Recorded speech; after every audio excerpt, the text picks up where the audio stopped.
अस्सलाम वालेकुम जी, आपका होस्ट सईद अहमद अली आपके खिदमत है। हमारा यूट्यूब और फेसबुक चैनल यह है पाकिस्तान देख रहे हैं। लाखों करोड़ों दुरूद व सलाम हज़रत मोहम्मद मुस्तफ़ा सल्लल्लाहु अलैहि वसल्लम और आले मोहम्मद पर। सदर पाकिस्तान सदर आरफ हुसैन अलवी साहब का आज आखिरी दिन है। क्या वो इस्तीफ़ा देंगे? अगर वो इस्तीफ़ा नहीं देंगे तो क्या उनको उनके अहदे से हटा दिया जाएगा? उनकी कुछ मुलाकातों की खबर है। तो आज के दिन डेफिनेटली पाकिस्तान तहरीक इंसाफ की भी नज़रों इसी चीज़ पे मरकूज़ हैं। डेफिनेटली तहरीक इंसाफ के बड़े क्लोज सर्कल तो ये जानते हैं ना कि आगे क्या मामला होने जा रहा है। मगर सदर पाकिस्तान इस वक्त बहुत महवर बने हुए हैं और आज की नज़रें सारी सदर पाकिस्तान आरफ हुसैन अलवी साहब के ऊपर है। इसके मतलब मैंने कुछ आपके साथ तजिया शेयर करना है। परवेज़ साहब को जी जुडिशल कर दिया गया। आज आप जानते हो उन्हें अदालत में पेश किया गया। बड़े हशाश बशाश और बड़े एक्टिव थे। और मेरा ख्याल है वो जो मैं कहता हूँ ना अक्सर 72 साल शख्स जो चढ़ते सूरज का पुजारी था वो इमरान अहमद खान नैसब के साथ हो गया है, नजरियाती हो गया है। और बहुत बड़ी बात है शेख रशीद और परवेज़ साहब का नजरियाती हो कि एक पार्टी के साथ खड़े रहना। ये इस बात की गम्माज़ी है कि लोग इस वक्त जो है जो सियासतदान है उनके अंदर शऊर आ रहा है कि नहीं ये ज़िंदगी नहीं है, ये सियासत नहीं है, कि ये वज़ादारी नहीं है, ये आला ज़रफ़ नहीं है कि चढ़ते सूरज के पुजारी बन जाए। मगर परवेज़ साहब का जी जुडिशल कर दिया गया है। आज वो बड़े खशाश डेफिनेटली 2 दिन के अंदर उनकी जो है ज़मानत की दरख्वास्त दायर कर दी जाएगी। और आप जानते हैं उनका केस भी बड़ा एक अजीब सा था। जज साहब ने कहा कि नामालूम शख्सियत में इनको डाला हुआ है और पुलिस वालों का अफसर को कि आपको नहीं पता परवेज़ साहब है, ये वज़ीर आला रह चुका है, आप इनको नामालूम में डाल रहे हैं, आप उनका नाम नहीं मालूम। तो उनको जी अटक जेल मुंतकिल कर दिया गया है। और डेफिनेटली अटक जेल में भी भेजना कोई आम बात नहीं, एक लंबी बात है।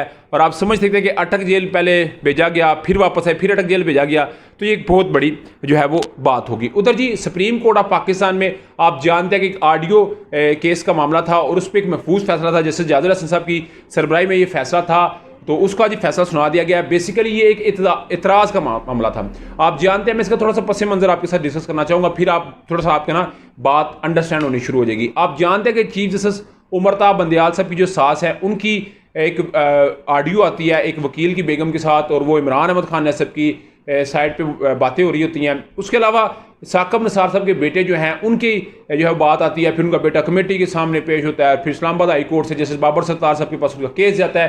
तो उसके बाद सुप्रीम कोर्ट ने इसको थोड़ा सा देखा, मगर हुकूमत ने भी इस मामले को टेकअप कर लिया। हुकूमत उस वक्त की हुकूमत ने, जो कि पीडीएम की हुकूमत थी, शहबाज शरीफ की हुकूमत थी, उसने 3 रुकनी की बेंच बनाया, जिसमें अब जो भी चीफ जस्टिस बने हैं ना एक हफ्ते के बाद, जस्टिस कादी फायज साहब जो सीनियर मोस्ट जस्टिस हैं सुप्रीम कोर्ट के, उनको जस्टिस मुसरत हलाली साहब और अफगन साहब जो पेशावर हाई कोर्ट के चीफ जस्टिस है, उन तीनों के ऊपर ये काम शुरू कहा जी। उन्होंने काम भी शुरू कर दिया और बड़ी स्पीड से काम शुरू होना हो गया। मगर सुप्रीम कोर्ट के अंदर आबद जुबैरी साहब जो कि सुप्रीम कोर्ट बार के सदर हैं, उन्होंने इस चीज़ के ऊपर इतराज़ लगाया कि ये कैसे हो सकता है कि एक जुडिशल काउंसिल है जिसके चीफ जस्टिस साहब सरबराह होते हैं, उनकी इजाज़त के बगैर कोई भी जज इन हो रहा है, किसी भी जज को आप ऐड करके कोई तहकीकात करें, तो ऐसा तो नहीं हो सकता। तो ये मामला चला गया सुप्रीम कोर्ट के अंदर। सुप्रीम कोर्ट ने इसको होल्ड किया, इसको काम करने से रोका तीनों को।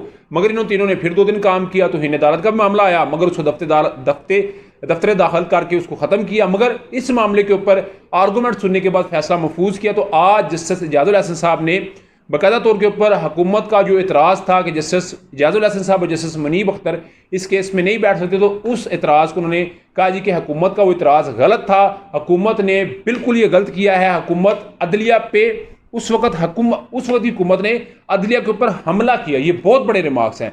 और उस कमीशन को उन्होंने कहा ये अपना काम जारी रखेगा।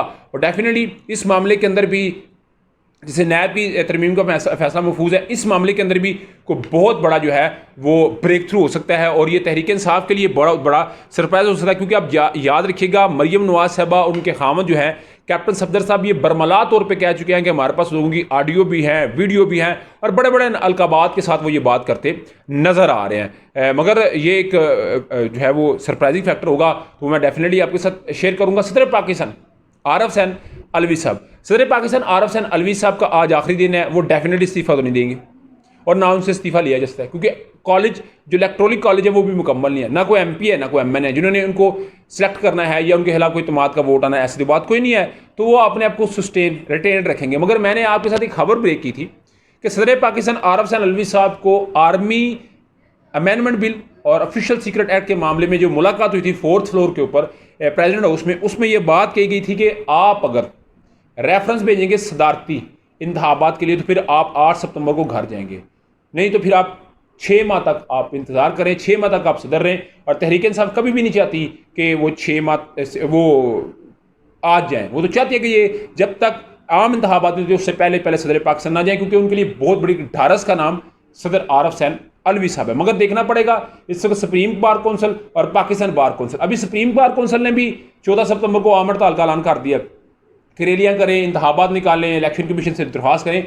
पाकिस्तान बार कौंसिल, इसमें आजम नज़ीर तारड़ तो हैं, एहसन भून भी हैं, उसके अलावा पाशा साहब, ये सारे नून लीग के टिल्ड करते हैं। मगर इन्होंने भी मुतालबा कर दिया है कि जनाबे वाला आप फौरी तौर के ऊपर जो है वो इंतखाबात करवाएं, 90 दिन के अंदर इंतखाबात करें। तो इसका मतलब है इस वक्त वकला बरादरी जो सारी है वो इंतखाबात के ऊपर बजिद है। जस्टिस काजी फायद ईसा साहब को अभी डेफिनेटली एक जो है वो इल्तमास की गई है कि आप जो है वो इस वक्त ऑडियो केस का मामला देखें। या उसके अलावा मैंने आपको सुबह बताया था कि वो जो है ना जी इंतखाबात ना करवाना, और आप जानते हैं कि सिंध बार ने ऑफिशियल सीक्रेट एक्ट और आर्मी एक्ट के ऊपर दरखास्त भी दायर की हुई है।